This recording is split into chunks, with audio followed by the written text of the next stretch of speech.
नमस्कार, अमरावती खबर के न्यूज बुलेटिन में आपका स्वागत है। आइए पेश करते हैं आज के प्रमुख समाचार।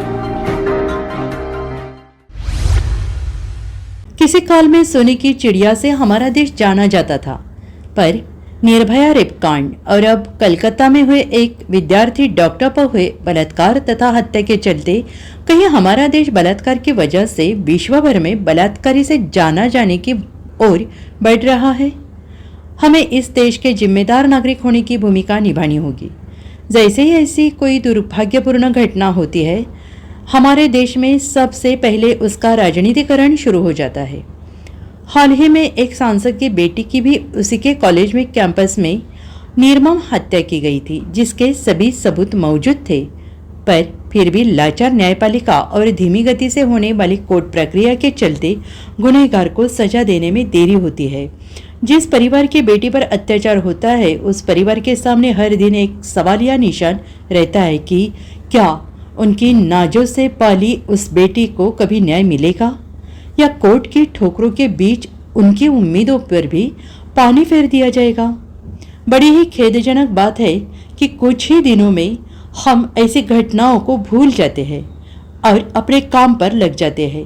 यदि डॉक्टर के साथ दुर्व्यवहार हुआ तो डॉक्टरों की संगठना, इंजीनियर के साथ दुर्घटना हुई तो इंजीनियर की संगठना।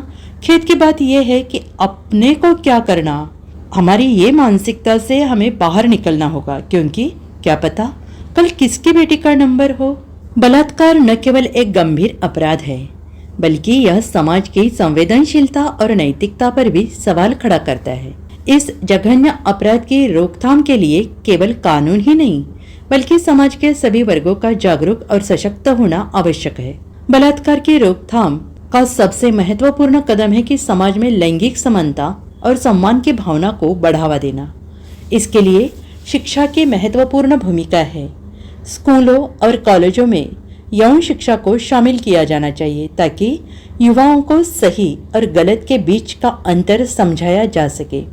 इसके साथ ही माता पिता को भी अपने बच्चों को महिलाओं और पुरुषों के प्रति सम्मान, आदर सिखाना चाहिए। बलात्कार के मामलों में सख्त कानून और उनकी प्रभावी लागू व्यवस्था भी आवश्यक है। इसके लिए न्यायिक प्रक्रिया को तेज और पारदर्शी बनाना चाहिए, ताकि दोषियों को जल्द से जल्द सजा मिल सके। इसके अलावा पुलिस व्यवस्था को भी संवेदनशील और जिम्मेदार बनाना चाहिए, ताकि पीड़ित को बिना किसी डर के न्याय मिल सके। समाज को अपनी जिम्मेदारी को समझते हुए बलात्कार जैसे अपराधों के खिलाफ एकजुट होना चाहिए। हमें उन सामाजिक धारणाओं को चुनौती देना होगा जो महिलाओं को कमजोर और पुरुषों को शक्तिशाली के रूप में प्रस्तुत करती है। महिलाओं के खिलाफ हिंसा की निंदा करने के लिए सामूहिक प्रयासों की आवश्यकता है। बलात्कार के पीड़ितों को मानसिक और शारीरिक रूप से समर्थन की आवश्यकता होती है। उनके लिए स्वास्थ्य सेवाओं का सुलभ होना अनिवार्य है। साथ ही पीड़ितों को मनोवैज्ञानिक सहायता और परामर्श सेवाएं भी उपलब्ध कराई जानी चाहिए, ताकि वे इस आघात से उबर सके। महिलाओं को अपनी सुरक्षा के प्रति जागरूक होना चाहिए। स्व सुरक्षा तकनीकें और उपकरण जैसे पेपर स्प्रे, अलार्म इत्यादि का उपयोग किया जा सकता है। इसके अलावा स्मार्टफोन, ऐप्स और जीपीएस तकनीक का उपयोग करके भी आपातकालीन स्थिति में मदद प्राप्त की जा सकती है।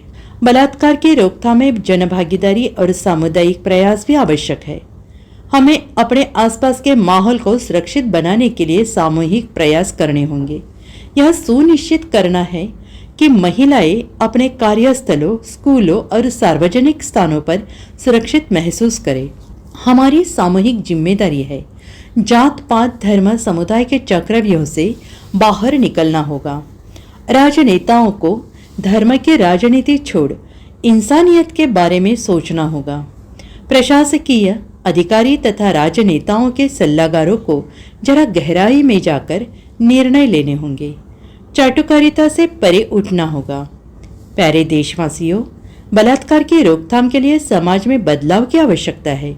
यह बदलाव तब ही संभव है जब हम सभी, चाहे वह सरकारी संस्थान हो, नागरिक समाज हो या परिवार हो, इस दिशा में एकजुट होकर प्रयास करें। एक संवेदनशील, सशक्त और जागरूक समाज ही बलात्कार जैसी घटनाओं को रोकने में सक्षम हो सकता है। इस तरह के उपायों को अपनाकर हम बलात्कार की रोकथाम की दिशा में एक सकारात्मक कदम उठा सकते हैं। आओ हम सब मिलकर फिर से भारत को वह देश बनाए जिसे सोने की चिड़िया कहा जाता था। जागो भारत जागो, क्या पता अगला नंबर किसकी बेटी का हो। अमरावती खबर इस यूट्यूब चैनल को लाइक करें, सब्सक्राइब करें तथा शेयर करें।